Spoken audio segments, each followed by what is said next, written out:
Bienvenue sur Ways of Blooming, un podcast pour s'épanouir personnellement, spirituellement et dans sa relation à l'autre. Je m'appelle Annabelle, je suis psychopraticienne et thérapeute de couple avec un master en psychologie de Californie. Et dans ce podcast, j'aborde des sujets qui me passionnent à la fois personnellement et professionnellement. Est-ce qu'il t'est déjà arrivé dans ta vie où tout d'un coup, tout a l'air d'aller finalement bien ? Tu rencontres quelqu'un de génial, tu as une nouvelle super opportunité au travail. Tu fais enfin le voyage dont tu avais toujours rêvé. Et pourtant, une partie de toi n'arrive pas complètement à se détendre et à en profiter. Tu commences à chercher qu'est-ce qui pourrait mal tourner. Tu t'inquiètes, tu rumines, tu analyses. Tu crées parfois même des problèmes là où peut-être il n'y en avait pas à la base. Et si tout ça, ce n'était pas qu'une question d'anxiété ou de manque de confiance en soi, mais également potentiellement ton cerveau qui ne s'est pas encore habitué à tolérer autant de bonheur et de bien-être. Et donc, parce que ton corps et ton cerveau et ton système nerveux ne sont pas encore habitués à ce niveau de bien-être, eh bien, tu finis par t'auto-saboter. C'est de ça dont nous allons parler dans ce podcast aujourd'hui. La manière dont nous avons tendance, malheureusement, certains d'entre nous, à nous auto-saboter quand les choses vont finalement bien. Ou de nous auto-saboter parfois même avant que les choses aillent bien. Et donc, c'est finalement une sorte de difficulté à s'autoriser à être vraiment heureux, à être vraiment épanoui, à être vraiment successful, à être vraiment dans la paix et heureux, tout simplement. Alors cet épisode ne va pas forcément être orienté pour les personnes qui traversent actuellement une dépression ou bien d'autres troubles psychologiques plus lourds. Parce que ça, c'est encore autre chose, bien sûr, quand on a du mal à être heureux quand on traverse une dépression, un deuil par exemple, ou bien d'autres choses plus difficiles. C'est normal, bien sûr. Mais cet épisode, c'est plutôt pour les personnes qui, en général, dans leur vie, tout va plutôt bien, mais il y a une manière dont il y a des schémas négatifs qui se répètent où tu n'arrêtes pas de finalement t'auto-saboter et tu n'arrives pas à atteindre le niveau de bien-être, de bonheur et d'épanouissement que tu souhaiterais vraiment. Parce que, honnêtement, je pense que ça peut nous arriver à tous d'avoir des difficultés avec l'auto-sabotage et de ne pas vraiment réussir à s'autoriser à accéder à notre plein potentiel, tout simplement. Parce que je crois véritablement qu'on a tous un plein potentiel qui nous est unique et qu'on peut réellement atteindre, bien sûr avec les limitations physiques et humaines qui nous ont été données, mais qu'on peut atteindre. C'est juste que malheureusement, il y a des barrières et des schémas qui vont se mettre en place et qui vont nous empêcher d'y accéder. Et aujourd'hui, dans cet épisode, on va parler de ça et on va parler de qu'est-ce qu'on peut faire aussi pour essayer de se défaire de tout ça, pour accéder à plus d'épanouissement et de bonheur. Et je pensais que cet épisode serait intéressant parce qu'on entend beaucoup parler d'auto-sabotage, mais on en entend peut-être un peu moins parler vis-à-vis du prisme de la peur du bonheur. C'est-à-dire que, voilà, j'ai déjà fait un autre épisode où j'ai abordé la question de l'anxiété et de la peur, mais la peur du bonheur, dit comme ça paraît un peu bizarre. Et pourtant, je pense que c'est plus répandu qu'on ne le pense. Donc la vraie question derrière tout ça, derrière ce sujet, c'est à quel point est-ce que je peux tolérer le succès, le bonheur, la joie, le plaisir dans ma vie, dans ma carrière, dans mes relations, dans ma vie créative. Alors pour cet épisode, j'ai fait des recherches, je me suis basée sur les choses que je connaissais de par ma pratique, de par ma formation, de par les gens que je vois aussi en consultation, mais j'ai aussi lu un livre qui touche sur ce sujet, qui s'appelle Le Grand Saut de Gay Hendricks. Et dans ce livre, Gay Hendricks parle du concept qu'il a nommé la upper limit en anglais, et donc la limite supérieure en français. Et en fait, il explique qu'on a tous une limite à partir de laquelle notre taux de bonheur et d'épanouissement commence à devenir trop pour nous et où on commence à s'auto-saboter. Soit avec des actions, soit avec des ruminations. Et donc, il a appelé ça le problème de la limite supérieure. Et donc, le moment à partir duquel on touche à notre limite supérieure va être très personnel, c'est-à-dire que peut-être il y a des gens qui vont avoir une limite supérieure qui est très basse, et donc ils vont tolérer du plaisir et du bonheur très difficilement. Et puis pour d'autres personnes, leur limite supérieure va peut-être être un peu plus haute, mais apparemment il y aura quand même un plafond, selon cette théorie de Gay Hendricks. Et donc j'ai trouvé ça intéressant et je me suis aussi basée là-dessus pour cet épisode. Parce que selon Gay Hendricks, c'est finalement une limite qui nous empêche d'accéder à notre plein potentiel et à notre plein bonheur. Et nous pouvons travailler à augmenter cette limite et donc à augmenter notre capacité pour le bonheur. Alors qu'est-ce qui indiquerait que potentiellement tu fais partie des personnes qui ont de la difficulté à tolérer pleinement la joie, le bonheur, l'épanouissement? Je vais donner quelques exemples. Si tu t'es déjà retrouvé dans une relation où tu t'es soudainement dit « Tiens, tout va trop bien ». La personne en face de moi que je suis en train de dater ou bien avec qui je suis en couple m'a l'air tout à fait bien, m'a l'air tout à fait stable, me donne de l'amour. Et en fait, tout se passe trop bien et donc ça commence à te faire peur. Ou bien tu commences à te dire qu'il y a quelque chose qui cloche. Ou bien encore, tu essaies de commencer à trouver des défauts chez l'autre et de commencer à saboter la relation, en t'imaginant qu'en fait la personne n'est pas aussi bien que ça, ou bien tu commences à créer des disputes, tu commences à trouver des problèmes là où il n'y en a pas. Si tu as tendance à ruminer sur le négatif constamment, c'est-à-dire que tu n'arrêtes pas de créer des scénarios catastrophes dans ta tête, les pires scénarios en tout genre, et peut-être même particulièrement quand la vie autour de toi est relativement calme. Si dès que quelque chose de positif t'arrive, tu as tout de suite peur que quelque chose de négatif arrive par derrière.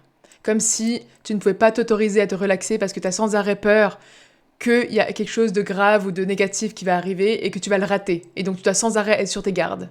Si, comme par hasard, il t'arrive généralement des couacs ou des imprévus ou des choses négatives juste après avoir eu une grande réussite dans ta vie ou une grande avancée dans quelque chose qui te tenait à cœur. Si tu as de la culpabilité quand tu te sens finalement heureux. Si tu as peur de voler aux autres des opportunités quand il y a des opportunités positives qui t'arrivent. Comme s'il n'y en avait pas assez pour tout le monde. Si tu penses qu'être véritablement heureux n'est tout simplement pas possible dans ce monde, ou dans ta vie. Si tu minimises sans cesse quand quelqu'un te fait un compliment ou que tu reçois du feedback positif, que ce soit dans ta vie personnelle ou au travail. Si tu te sens coupable dès que tu as envie de prendre du temps pour toi, de prendre soin de toi ou de te reposer.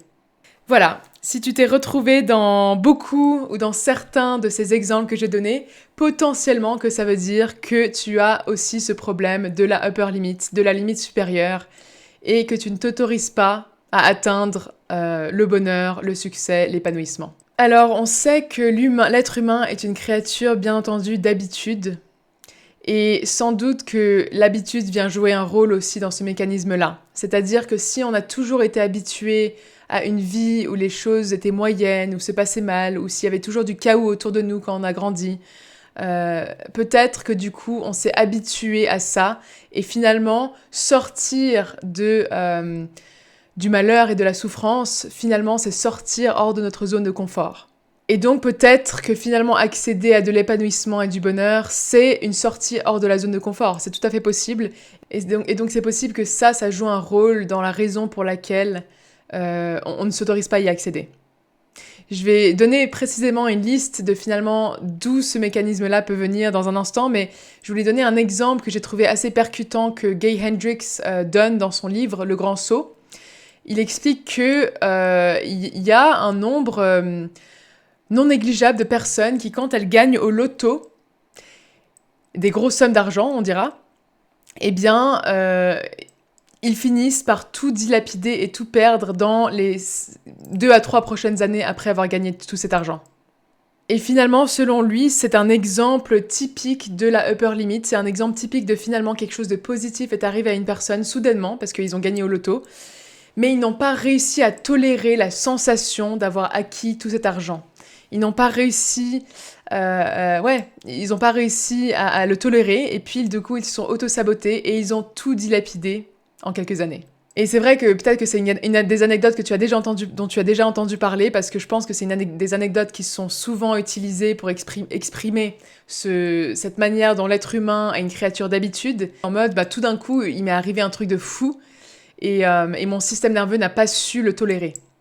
Et donc c'est avec cet exemple en tête que je vais désormais parler de finalement d'où ça peut venir, ce mécanisme-là. Pourquoi est-ce que parfois on n'arrive pas à tolérer plus de bonheur, plus d'épanouissement, plus de succès? Pourquoi est-ce que notre système nerveux bloque là-dessus?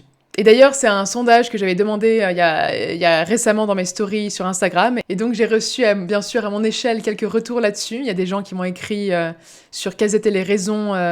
J'avais donné un sondage et puis du coup, les gens ont écrit quelles étaient les raisons pourquoi ils pensaient qu'ils avaient tendance à s'auto-saboter de cette manière-là. Et donc, je me suis aussi inspirée de ce que j'ai entendu dans les stories pour créer cette liste. Donc, en premier lieu, on a l'idée que je ne le mérite pas. Donc, une trop faible estime de soi. Si j'ai l'impression que je ne mérite pas le bonheur, évidemment que ça va être difficile pour moi d'y accéder. Et donc ça, c'est vraiment un problème de manque de confiance en soi, de manque d'estime de soi, et bien entendu que ça peut avoir des origines dans notre enfance. Il peut y avoir la peur du regard des autres, la peur que les gens autour de nous vont être jaloux si nous avons plus que eux ils ont. Et malheureusement, ce n'est pas que dans notre tête, c'est-à-dire que c'est bien connu qu'il y a des gens qui vont parfois être jaloux quand on a du bonheur et du succès dans notre vie. Généralement, c'est parce qu'eux-mêmes n'ont pas réussi à accomplir ce qu'ils ont voulu accomplir, eux-mêmes ne se sentent pas très bien dans leur propre vie, et donc potentiellement qu'ils vont te jalouser, potentiellement même qu'ils vont essayer de te nuire, c'est tout à fait possible. Mais en tout cas, ça peut être une des raisons pour lesquelles ça fait peur. Ensuite, nous avons le problème de la culpabilité. La culpabilité, c'est-à-dire peut-être qu'il n'y en a pas assez pour tout le monde. Peut-être que je suis en train de voler aux autres des opportunités ou du bonheur. Ça peut aussi être des croyances du style « comment je peux profiter alors qu'il y a d'autres personnes qui sont actuellement en guerre ?» Comment je peux m'autoriser à être heureux si je sais qu'il y a d'autres personnes qui sont en pire état que moi? Généralement, ce problème-là va peut-être être encore plus présent chez les personnes qui sont naturellement empathiques ou plus empathiques parce que elles vont plus facilement être sensibles aux problèmes des autres et aux problèmes du monde en général. Il peut aussi y avoir des problèmes de loyauté familiale inconsciente. Ça, je pense que c'est même très répandu. C'est-à-dire que inconsciemment, on va parfois essayer de rester loyal à des schémas familiaux négatifs. Si par exemple, mes parents n'ont jamais su accéder à l'épanouissement qu'ils souhaitaient, ou s'ils ont toujours vécu dans la souffrance, eh bien peut-être qu'une partie de moi a envie de les honorer en restant moi aussi dans la souffrance. Et ça, c'est vraiment une chose qui honnêtement arrive très souvent, je pense. C'est parce qu'on est tellement... C'est normal qu'on ait beaucoup d'amour pour nos parents et c'est normal qu'il y a une partie de nous qui a envie de leur rester loyal. Le problème, c'est que bien entendu, que si ça commence à empiéter trop sur notre propre épanouissement et sur notre propre vie, c'est un problème. Il peut y avoir aussi le problème de l'anxiété et de l'hypervigilance. Donc, bien sûr, les personnes qui ont des tendances anxieuses, c'est des personnes qui vont plus facilement s'imaginer le pire scénario, qui vont plus facilement être dans l'hypervigilance. Et donc, le cas du fameux « si je m'autorise enfin à être relaxée et en paix, peut-être que je vais rater la prochaine chose négative. Et donc, je dois sans arrêt être sur mes gardes. » Et ça, malheureusement, ça peut aussi passer par souvent le fait que l'état de vigilance est devenu un peu la norme pour notre système nerveux, ce qui veut dire qu'on est coincé dans cet état-là, et donc dès qu'on essaye d'être un peu plus calme, relaxé, épanoui, eh bien, notre système se met tout de suite en alerte en se disant « Oh mon Dieu, je vais rater un truc. Il y a un truc négatif qui va arriver. » En anglais, ils disent « The other shoe is gonna drop ». Ça veut dire « Ouais, quelque chose va me prendre par surprise, en fait. » Et donc, vu que j'ai tellement peur d'être prise par surprise, eh bien, je préfère rester constamment en anxiété. Ce qui m'empêche, bien sûr, du coup, d'accéder à de l'épanouissement et du bonheur. Et puis, il y a aussi le fait que finalement, le bonheur est un état de vulnérabilité. Parce que plus on s'autorise et on accède à de l'épanouissement et du bonheur, plus on a des choses à perdre. Si je suis dans une relation amoureuse qui est géniale et on s'aime tellement, eh bien forcément que je vais avoir encore plus peur de perdre cette personne. Donc plus j'aime quelqu'un, plus j'aime quelque chose, plus les enjeux deviennent élevés et plus j'ai de choses à perdre et plus ça fera mal en fait. Et donc peut-être, parce qu'on se dit en fait, ça me fera tellement mal si je perds cette chose-là, je préfère ne pas m'autoriser d'accéder à ce bonheur-là parce que ça me rend plus vulnérable, tout simplement. Et puis, une autre raison, c'est qu'il faut quand même le dire aussi, c'est important de nommer ça, c'est que notre cerveau à la base n'est pas du tout fait et câblé pour le bonheur. Notre cerveau et notre système nerveux sont câblés pour la survie. Ça, c'est quelque chose de très important à comprendre, même en général pour les personnes qui ont des troubles anxieux. C'est que malheureusement, de ce point de vue-là, la biologie est un peu contre nous, entre guillemets. C'est-à-dire que, voilà, notre cerveau, il s'en fout en fait qu'on soit heureux, il veut juste qu'on survive. Et de par cela, notre cerveau va aussi plus facilement s'orienter et se focaliser sur les choses négatives que sur les choses positives. Et ça fait beaucoup de sens d'un point de vue évolutif parce que pour survivre, c'est important qu'on soit alerte face au danger.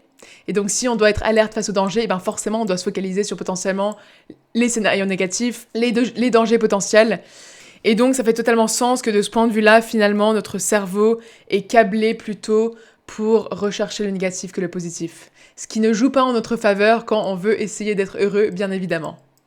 Alors ça fait beaucoup de raisons que je viens de lister qui potentiellement seraient des freins à notre épanouissement et notre bonheur.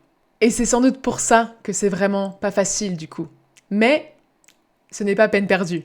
Car heureusement, tous les schémas négatifs que nous avons acquis, que ce soit en enfance ou au cours de notre vie, toutes les manières dont notre cerveau est câblé vis-à-vis de l'anxiété et de la négativité, ce sont des choses qui peuvent être changées.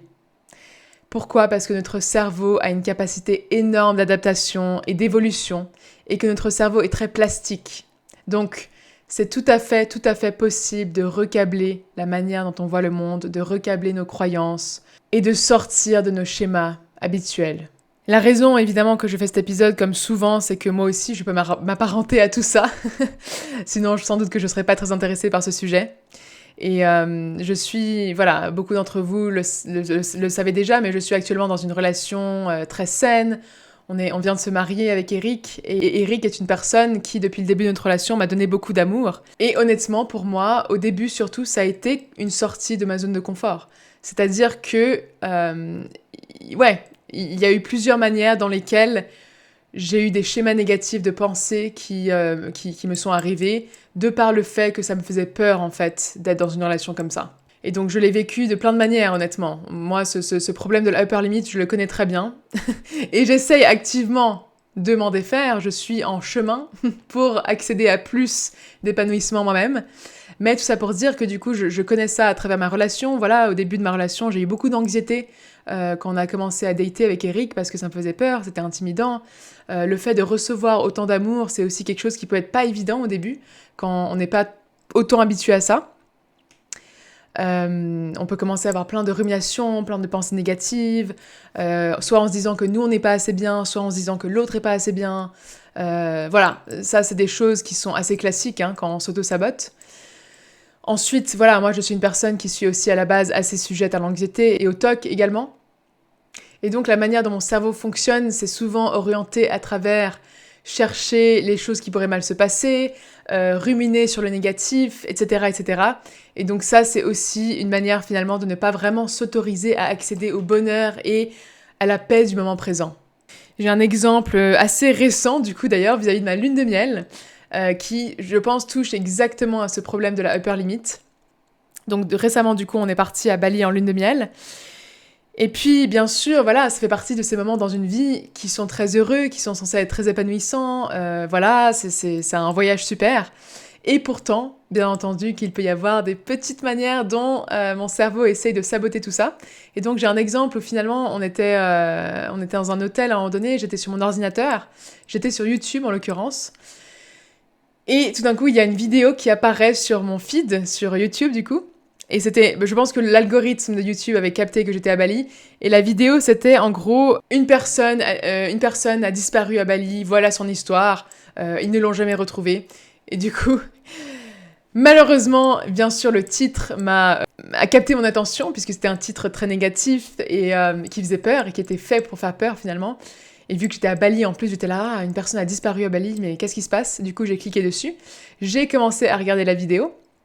Et voilà, c'était l'histoire d'une personne qui voyageait seule à Bali, et puis qui a mystérieusement disparu, et puis plus personne ne l'a jamais retrouvée. Et puis il y avait plein de théories, comme quoi peut-être qu'elle s'était fait kidnapper, torturer, je ne sais quoi. Et puis c'était du coup un des parents qui était en train de témoigner. Puis il y avait toute une enquête autour de ça.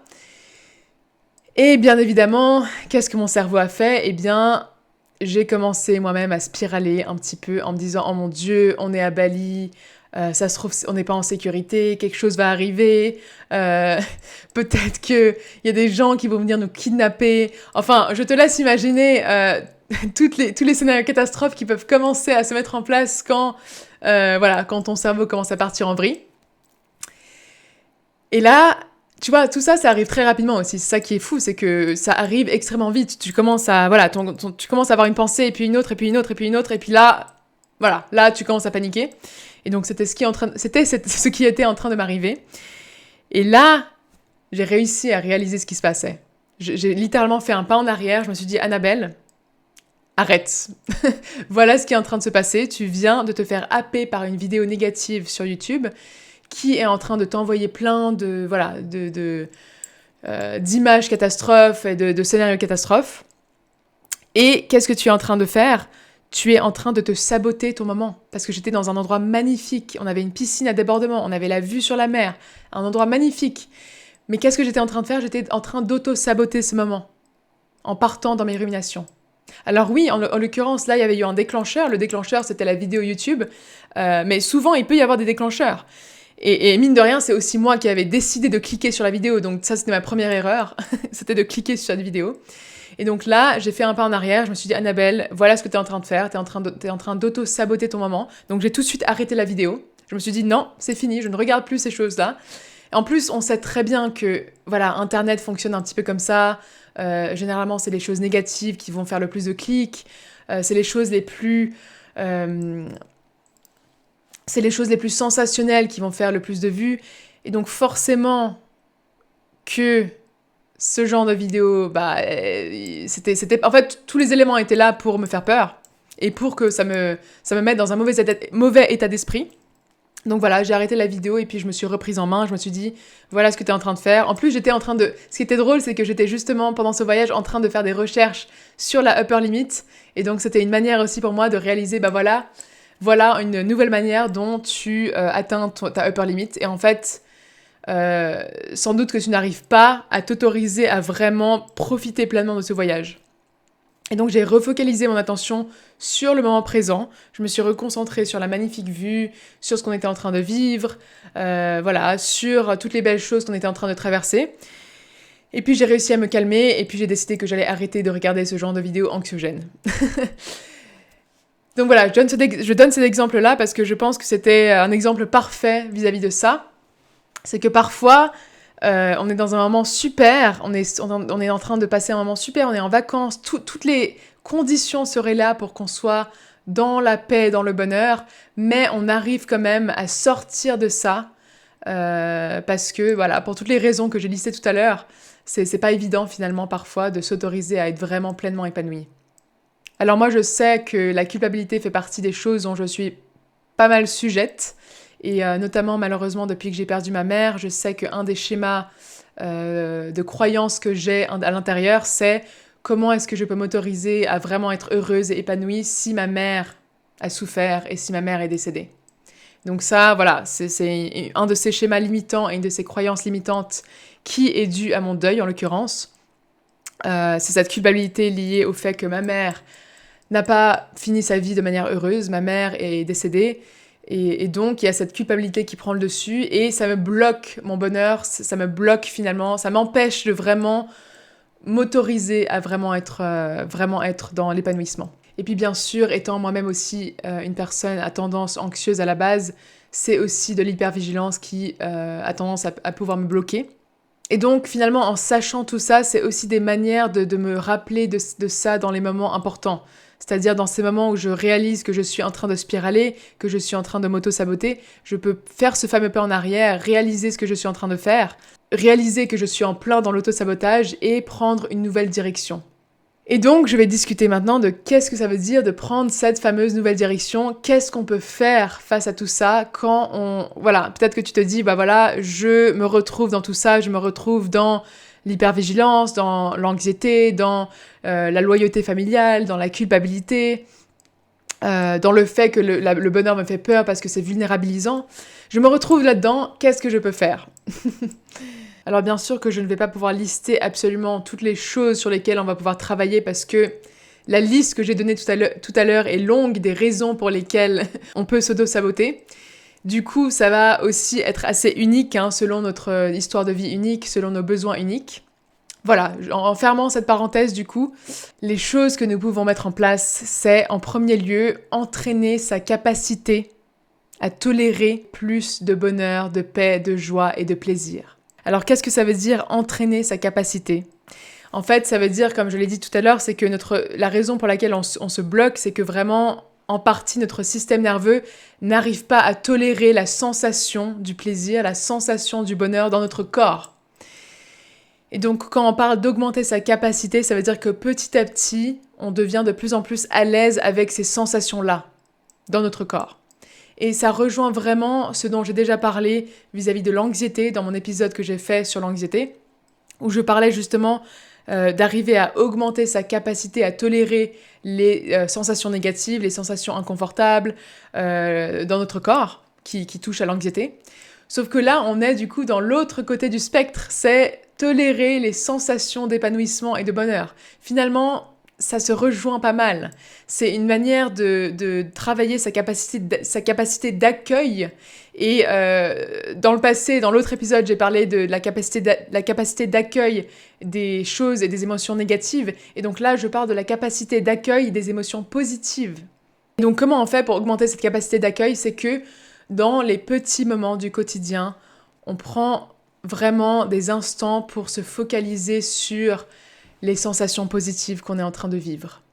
Donc on les remarque intentionnellement et on se focalise dessus et on respire dans ces sensations, en les accueillant du coup. Et donc ça peut vraiment être des petits moments, c'est-à-dire que là j'ai un petit moment de plaisir en train de boire mon café le matin.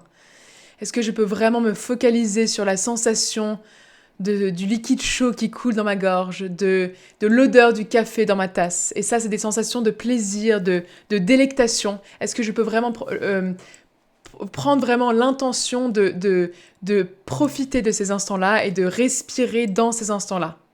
Parce que ça paraît anodin, mais en fait, sur le long terme, c'est comme ça qu'on va petit à petit, graduellement augmenter la capacité, c'est qu'on va tolérer de plus en plus de sensations positives dans notre corps.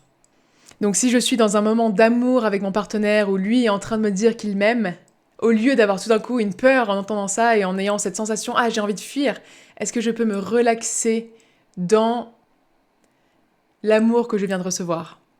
Pareil, j'ai donné tout à l'heure l'exemple de la difficulté de recevoir les compliments. Au lieu de tout de suite me tendre et puis avoir ce truc un peu en mode « Non, je rejette le compliment » quand quelqu'un me donne du feedback positif ou quand quelqu'un me dit Tu es belle, tu es beau, tu es intelligent », quelqu'un me dit quelque chose de positif sur moi, est-ce que je peux simplement l'accueillir ? C'est-à-dire simplement dire merci et puis vraiment prendre un petit instant, ça n'a pas besoin d'être très long, mais juste un petit instant pour me dire « Ah, ça fait du bien d'entendre ça. Qu'est-ce que ça me fait ? Quel plaisir ça me fait dans mon corps d'entendre ce compliment ?» Si je suis en train de me faire un massage, est-ce que je peux vraiment me focaliser sur les sensations de la personne qui me masse, sur ce que ça me fait dans mon corps ? Quand quelque chose de positif ou de beau est en train de m'arriver, par exemple j'ai un succès, on vient de me donner une bonne nouvelle, que ce soit au travail ou peu importe dans ma vie, au lieu de passer tout de suite à autre chose et de finalement bâcler le moment, est-ce que je peux vraiment prendre même 30 secondes pour faire une pause et me dire « Waouh, cette joie a le droit d'exister ». Je peux tolérer cette sensation de bonheur. Je peux accueillir cette sensation de bonheur. Et vraiment, finalement, cette capacité d'accueil, comme je l'ai dit, je dois le redire parce que je trouve que c'est vraiment intéressant, c'est que ça rejoint vraiment la capacité de tolérer les sensations négatives, qui forcément vont nous arriver aussi. C'est tout à fait normal. Le but ici, dans tout ce que je dis, ce n'est pas d'être sans arrêt en mode « je suis 100% heureux tout le temps ». Le but, c'est d'avoir un accès plus élevé à la sensation de bonheur, en fait. Et donc, ça rejoint vraiment ce dont j'ai parlé sur les sensations d'anxiété, c'est que pour mieux tolérer les sensations d'anxiété, on va finalement les accueillir, accepter qu'elles soient là, et respirer dans la sensation. Et là, c'est exactement la même chose. Je vais respirer dans ma sensation de bonheur, respirer dans ma sensation de plaisir, et vraiment prendre le temps de l'accueillir et de le remarquer. Et il y a un autre domaine dans lequel je trouve ça assez intéressant de toute cette histoire de réussir à tolérer plus de plaisir et d'épanouissement, c'est dans le domaine sexuel pour le coup. parce que je pense que le domaine sexuel, c'est vraiment un domaine dans lequel, forcément, on est en plein au cœur du plaisir. Et il y a beaucoup de personnes, notamment de femmes, je vais plus me focaliser sur les femmes parce que finalement c'est ce que je connais mieux, qui ont du mal finalement à s'autoriser à être vraiment dans le plaisir et qui bloquent leur plaisir. Parce que, voilà, pour toutes les raisons que j'ai données, et puis le sexe, c'est littéralement c'est un des domaines finalement où on est vraiment focalisé sur le plaisir, et donc ça peut être difficile d'accueillir ça. Ça peut être difficile de s'autoriser à s'ouvrir à ça. Et d'ailleurs, je trouve ça très intéressant parce qu'on dit aussi que finalement la femme a une capacité orgasmique qui est très très élevée. Et beaucoup de femmes, malheureusement, n'accèdent jamais à ces niveaux-là parce que, je pense, entre autres, parce que c'est difficile d'accueillir ça. Parce qu'on se bloque avant de réussir à l'accueillir. Et peut-être que je ferai un autre épisode à un autre moment sur ça parce que la sexualité, c'est quelque chose qui m'intéresse beaucoup aussi. Et je suis actuellement en train de me former là-dessus et me développer là-dessus. Et donc j'aurai sans doute plus à dire quand j'aurai moi-même plus avancé dans ce domaine-là. Mais en tout cas, je voulais juste dire que ça fait partie de ces endroits et ces domaines-là dans lesquels je pense qu'on voit beaucoup la capacité qu'on a ou pas à recevoir du plaisir et à recevoir des bonnes choses dans notre vie. Ensuite, je pense que quelque chose d'autre qui pourrait être utile pour contrer l'autosabotage, c'est de pratiquer la gratitude. La gratitude, c'est quelque chose qui a été franchement bien documenté et recherché, il me semble, vis-à-vis de la santé mentale en général. Mais vis-à-vis de ce problème de l'autosabotage, en fait, ce que ça fait, c'est que ça nous permet de nous réorienter vers les choses positives. Donc, c'est finalement une manière d'augmenter sa capacité et de changer aussi la manière dont notre cerveau fonctionne. C'est-à-dire qu'en pratiquant la gratitude quotidiennement ou bien régulièrement, on apprend petit à petit aussi à notre cerveau de se focaliser sur les bonnes choses, tout simplement. C'est vraiment tout bête, mais c'est une pratique de recablage qui peut être utile également. Et puis, ce que j'ai trouvé aussi intéressant, c'est que, en l'occurrence, Gay Hendricks, dans son livre Le Grand Saut, parle d'un mantra qu'il a utilisé beaucoup avec ses clients, parce qu'il est également psychothérapeute. Et ce mantra, c'est le suivant. « Je m'épanouis chaque jour dans l'abondance, le succès et l'amour, tout en inspirant ceux qui m'entourent à faire de même. » Alors moi, je suis pas fan forcément d'utiliser le mantra de quelqu'un d'autre, c'est-à-dire que personnellement, j'aime bien le fait de créer ses propres mantras. Mais en tout cas, Gay Hendricks parle du fait que méditer sur un mantra, ou en tout cas se répéter un mantra régulièrement, ça peut aussi être une manière de se recabler et de se reprogrammer son cerveau. Donc c'est une sorte de reprogrammation de ses croyances et donc si on arrive à finalement méditer régulièrement sur un mantra, potentiellement aussi l'écrire sur des post-it qu'on peut accrocher dans des endroits de notre maison qui sont visibles, parce que ce qui est important c'est que forcément, en fait, quand on veut vraiment changer quelque chose, la répétition est très importante. C'est-à-dire que c'est pas juste en écrivant une fois « je m'autorise à être heureux » que je vais finalement m'autoriser à être heureux. C'est quelque chose qui doit être répété encore et encore et encore parce que c'est une pratique. C'est une pratique d'expansion. Et donc, qui dit pratique d'expansion dit régularité.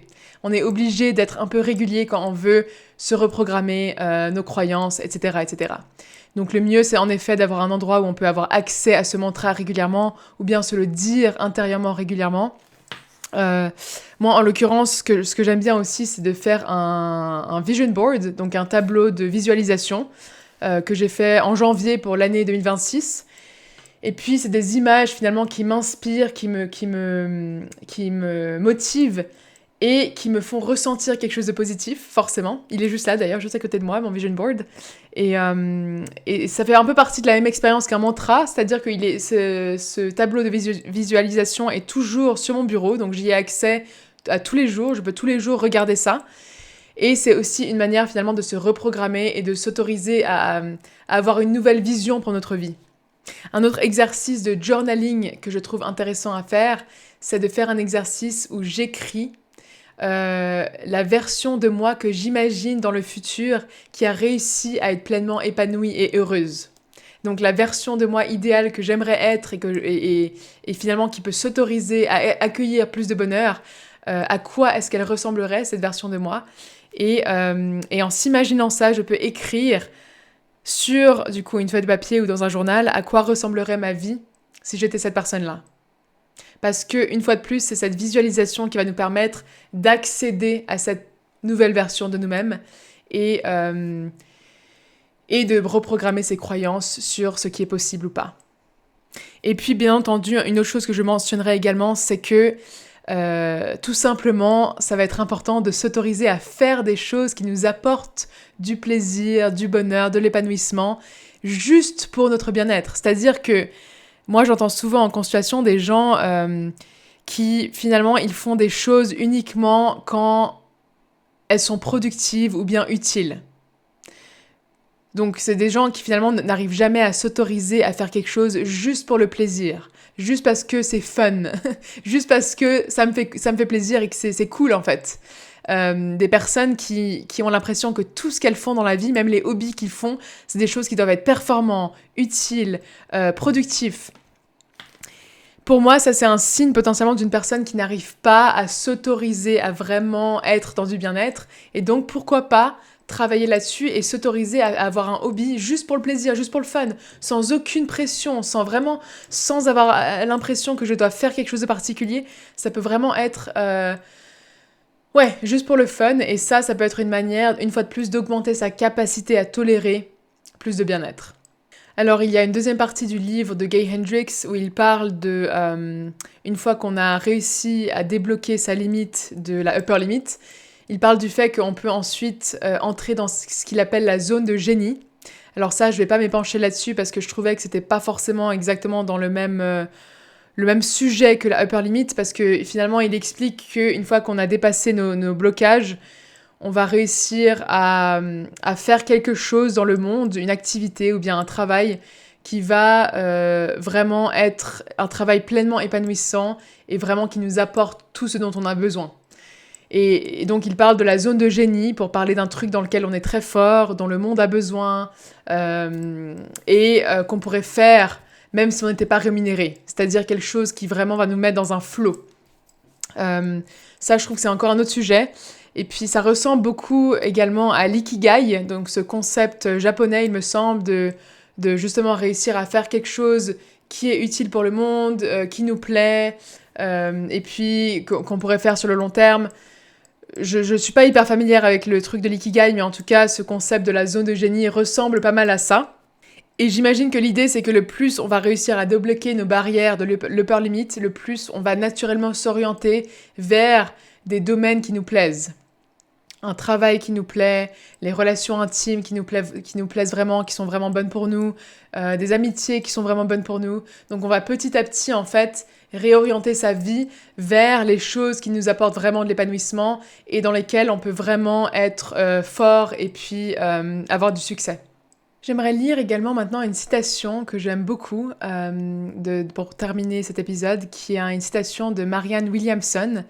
Elle est une auteure dans le domaine du développement personnel et puis elle a aussi fait de la politique aux États-Unis. Mais voilà, c'est une citation que je trouve très belle, donc j'aimerais te la lire. Notre peur la plus profonde n'est pas d'être inapte. Elle est que nous puissions être dotés d'un pouvoir sans commune mesure. C'est notre clarté, pas nos zones d'ombre, qui nous effraient. Nous nous demandons « Qui suis-je pour être brillant, talentueux, fabuleux, splendide ?» En fait, quelle place ne méritez-vous pas ? On n'apporte rien au monde en se dévalorisant. Il n'est pas éclairé de se faire plus petit que l'on est, simplement pour rassurer les autres autour de nous. Nous sommes tous conçus pour briller, comme les enfants. Ce n'est pas donné qu'à quelques-uns, c'est en nous tous. En laissant briller notre propre lumière, nous donnons inconsciemment aux autres le pouvoir d'en faire autant. Si nous nous libérons de notre propre peur, notre présence seule pourra aussi libérer les autres. Voilà. S'il y a vraiment une chose que j'aimerais que tu retiennes de cet épisode, c'est que tu as le droit de t'autoriser le bonheur, de t'autoriser le plaisir, de t'autoriser la joie. Tu le mérites maintenant. Tu n'as pas besoin d'atteindre quelque chose en plus. Tu n'as pas besoin de faire quelque chose en plus. Tu le mérites ici et maintenant. L'idée, c'est juste de réussir à développer pas à pas sa capacité à accueillir ce bonheur. comme on peut développer sa capacité à être avec et à accueillir les choses et les émotions difficiles dans notre vie, parce que bien sûr qu'il va y en avoir également, eh bien on peut également apprendre à accueillir plus d'épanouissement, plus de bonheur et plus de sérénité. Et c'est tout ce que je te souhaite dans ta vie. Merci beaucoup d'avoir été avec moi jusqu'au bout, merci de ton écoute, et si tu apprécies ce podcast, je serais ravie si tu peux me mettre un 5 étoiles sur Spotify, ou bien liker et commenter sur YouTube ou bien Spotify. Et puis, je te souhaite le meilleur, je te souhaite une très belle fin de journée, et à tout bientôt.